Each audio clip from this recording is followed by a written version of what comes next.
เจ้าสบายดีเนาะมื้อนี้ครับเจ้าจะมาสอนเกี่ยวกับการสร้างสารบานในการเบรกนาเจียเนาะ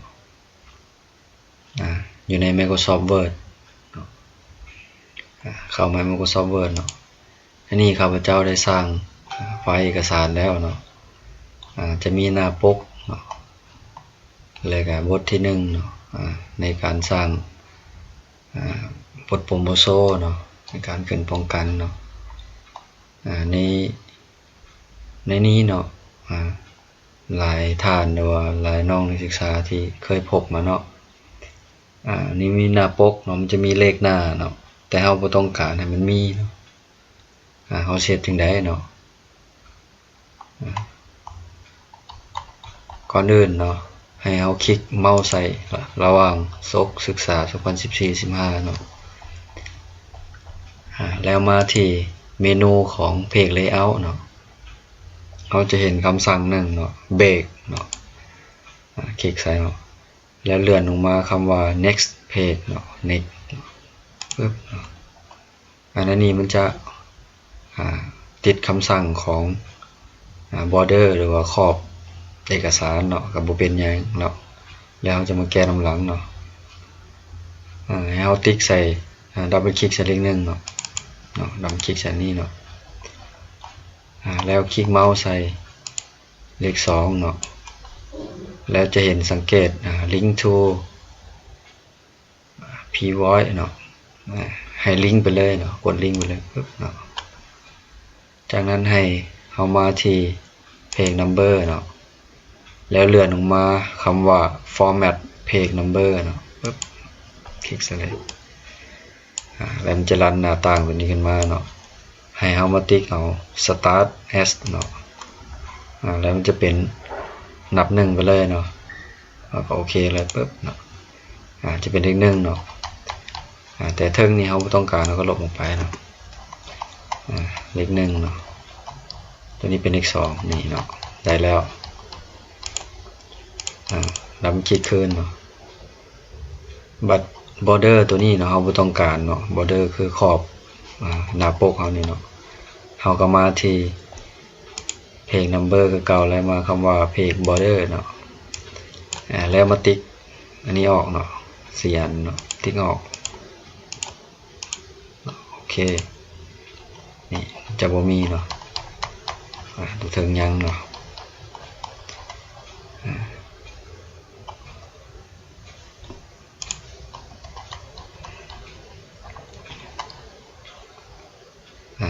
หลังจากที่ว่าเราเบรกไว้แล้วเนาะเราจะมาสร้างสารบานเนาะแล้วเราสร้างเพจนับเจียเป่าขึ้นมาหน้า1เนาะให้มาที่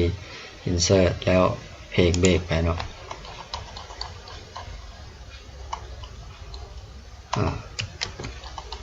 คลิกเส้นนี้เนาะเบรกไป insert เบรกไปเนาะเป็นอันเจียเป่า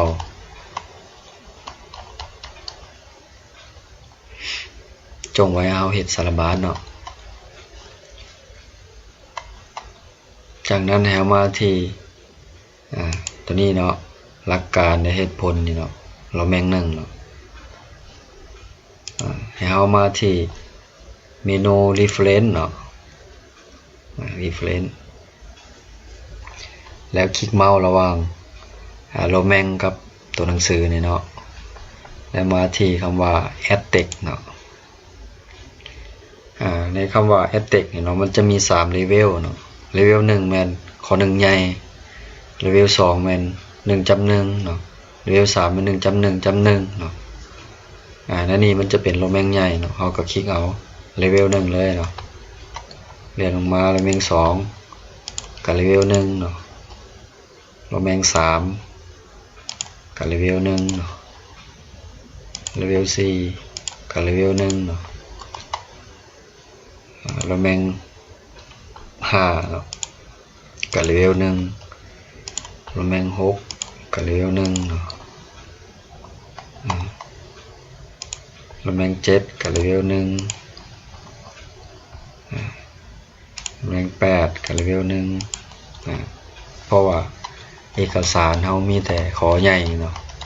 มันเป็นขอใหญ่เฮาก็คลิกเอาเลเวล1เนาะจากนั้นเนี่ยเฮามาคลิกเมาส์ใส่หน้าเจียเป้าที่ว่าบ่มีเอกสารเนาะจากนั้นมาที่ table of content เนาะให้คลิกเอาลักษณะของสารบานเนาะให้เราเลือกเอาตัวที่1เลยเนาะ automatic table 1เนาะปึ๊บจากนั้นเราลองเลื่อนขึ้นไปเนาะลองเอาซีเมาส์ใส่อันนี้คือสารบานออโต้เนาะจะเป็นลักษณะแบบนี้เนาะให้เอาลบคอนเทนต์นี่ออกเปลี่ยนเป็นพิมพ์ตัวลาวเนาะสารบานหน้าเนาะทาสีเนาะแล้วก็เปลี่ยนฟอนต์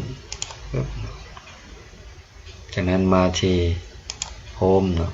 มาเปลี่ยนของอะไรเนาะอะไรเขายังให้ตัวหนังสือมาอยู่ซิดเบื้องขวาเนาะจากนั้นเราจะคลิกเปลี่ยนสีของฟอนต์เนาะแล้วกดปุ่มสเปซบาร์ไปเนาะลาไปด้านนี้เนาะอยู่กลางจากนั้นเนาะถ้าสีแบบนี้เนาะให้ว่า format หรือว่าเซตค่าของฟอนต์เนาะคลิกอยู่นี่เนาะแจอยู่นี่มันจะรันหน้าต่างของฟอนต์ขึ้นมาเนาะเราจะมาเปลี่ยน compact script นี่เนาะทั้งเทิงนี่ให้เป็น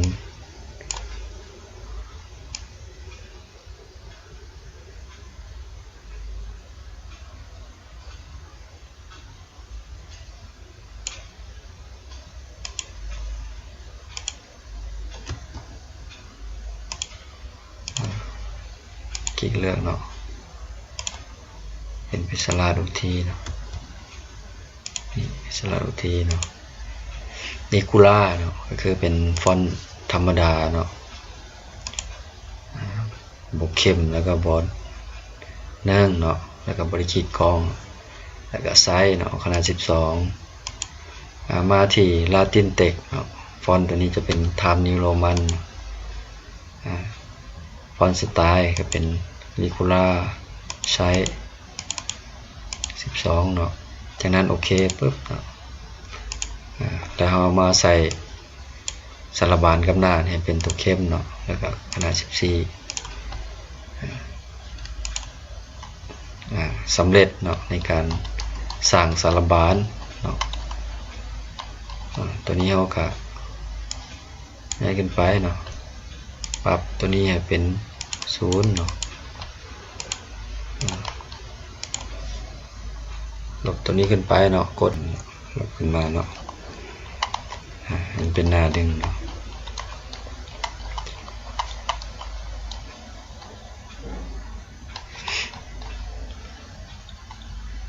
โอเคเนาะสำหรับการสร้างสารบานในการเบรกหน้าเจี้ยเนาะที่ว่าเราบ่ต้องการให้มันนับเลขหน้าเจี้ยเนาะให้มันนับแต่เนื้อในเข้าไปเนาะสำหรับหน้าปกหรือว่าสารบานทำให้มันนับเนาะ